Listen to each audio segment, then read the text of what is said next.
When the words promising, hopefully, possibly are used, I know I'm in trouble. Because these are all probability words. But more important than that, it brings guarded,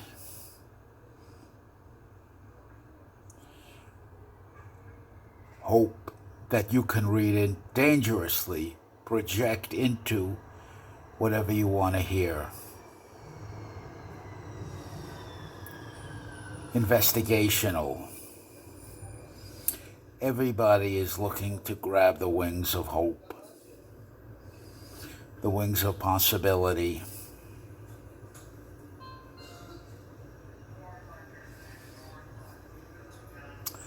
You take a share show, for example. Are you paying good money to see the show? But what do you see?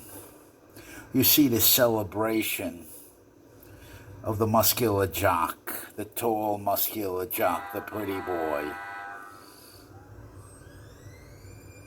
And I'm paying to celebrate him. But I'm 5'3".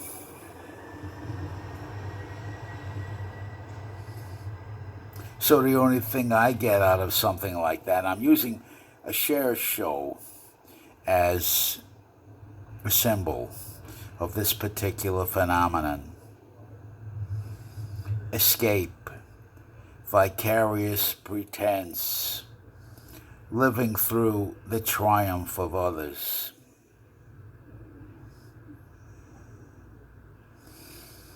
And you're paying money. You see a show like that to get to feel bad and inadequate about yourself when the show finishes. Boy, I could never be like that. Boy, Cher would never go for somebody like me. Who in the hell is Cher? Who in the hell are any of these celebrities? Who puts them up on a pedestal? Who gives them the right? Because we live our lives in vicarious pretense and hero worship. Who gives them the right to be our spokespersons? The beautiful people. You have to learn to become your own hero to yourself. If you live your life through fear, through intimidation, then the only thing that's left to you, my friend, is vicarious pretense participation from a distance, because you're afraid to be correctly judged for your physical, social, psychological inadequacies. You didn't get yourself in tremendous shape. You didn't lay a good foundation to begin with. And now you're suffering the just desserts of doing that.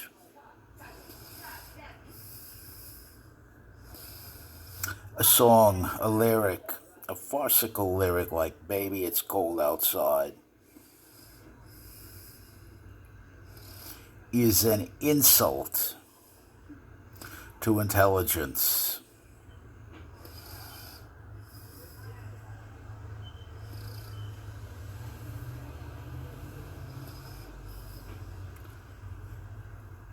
It's clearly a beautiful, artful seduction scene that could only be played out by, quote unquote, your beautiful people.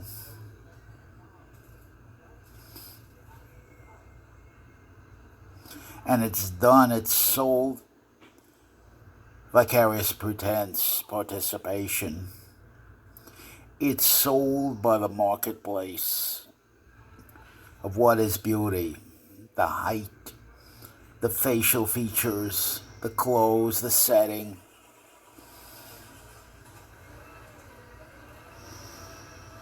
And it's set up like a Hugh Hefner mansion.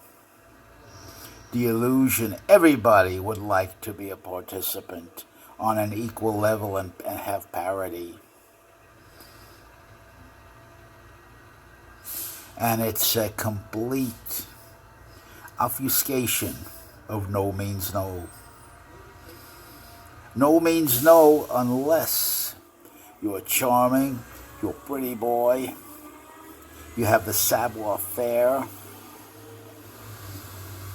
you have the technique, the swag, the personality, and the appearance to pull it off.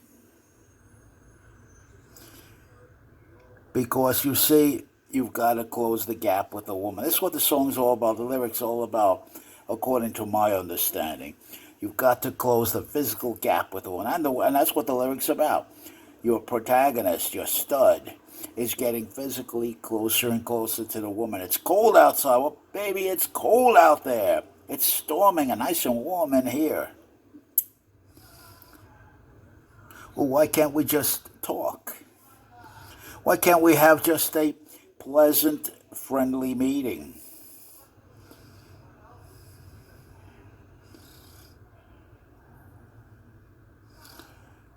That would be uninteresting. That would be boring as hell. And that would destroy the reputation of the stud as the stud. That would destroy the roles of male and female in this situation. The only question of relevance here, and I'm going to say it bluntly, I have to say it without euphemism. Japorker? What's this locker room story here? What's the story back here? How was it? How was the sex? How was the action? What was the action like? Forget all the romantic crap. What was the action like when you scored? Did you score? How'd you score? What were you able to do? Be specific. My God, let me live through you. What's the report?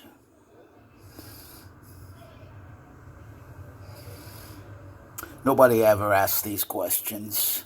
Nobody ever asks these questions in the way they need to be asked.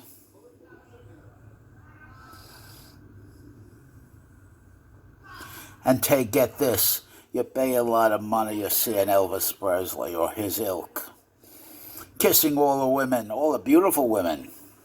Well, why in the hell would a man like me want to pay money, top dollar, to see some Inca god parading up and down on the stage like an Inca god? And I have to enjoy the show through vicarious pretense. I've seen so many fellows lose their lives wanting to be like their god, whoever the god may be. In this case, we're using the biggest god of them all. That's the Elvis image.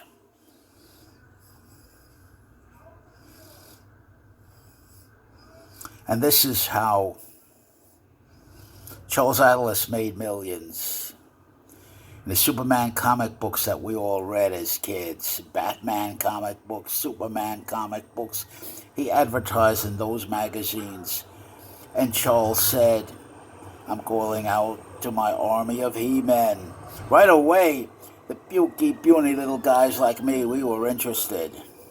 Because we had been the victims of the bullies. We had been the victims of the jock. We have seen the jock take all the most exciting, sexually exciting women on the block and take them away. And what was left to us was the bottom of the barrel. And when the jock needed action, jock took that away from us too. Because they look better, very simply. Let's get down to facts, factum brutum. And then Atlas said, I'm calling out to my he-men, my army of he-men, and I'll turn you into a fighting machine. I'll put TNT into your fists. I'll dynamite them. I'll turn your pecs into hard steel. I'll turn your triceps into iron steel horseshoes. Your biceps into mighty basketballs. I'll coconut your delts. I'll turn your abs into huge marbles of power, slabs of powerful, impenetrable six-pack, or even eight-pack. I'll get you down to an eight-pack. I'll rip you with muscle. I'll turn your forearms into huge tree trunks. I'll dynamite your grip. I'll magnetize your personality. I'll dynamite and dynamize your appeal. I'll turn your legs, your thighs into huge marble columns, immovable. I'll diamond shape and powerize your calves. I'll turn you into a dynamic, powerful He-Man personality. I'll lay you a foundation that's so powerful, so solid, so impregnable, so indomitable. No longer will you fear to go out into the arena and fight like hell for what you want. You will be perfectly competitive. I don't care what I start with at the beginning. I don't care how pukey, puny, miserable your body is. I don't care about any of that. I take you just as you are. And there was also in New York City what's called the Church of the Transmutations. And that's the church that takes anybody, the worst looking you are. You're short, you're dumpy, you're weak, you're puny, you have no core strength, no balance, no coordination, no brute strength. Doesn't matter. The worst shape you're in, I'll take you and I'll condition your mind, I'll condition your will to be able to take advantage of whatever opportunities are right there before you.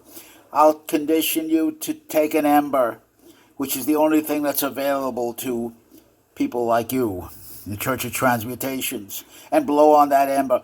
I'll increase your lung capacity phenomenal so you can blow on that ember of possibility and turn it into a fire.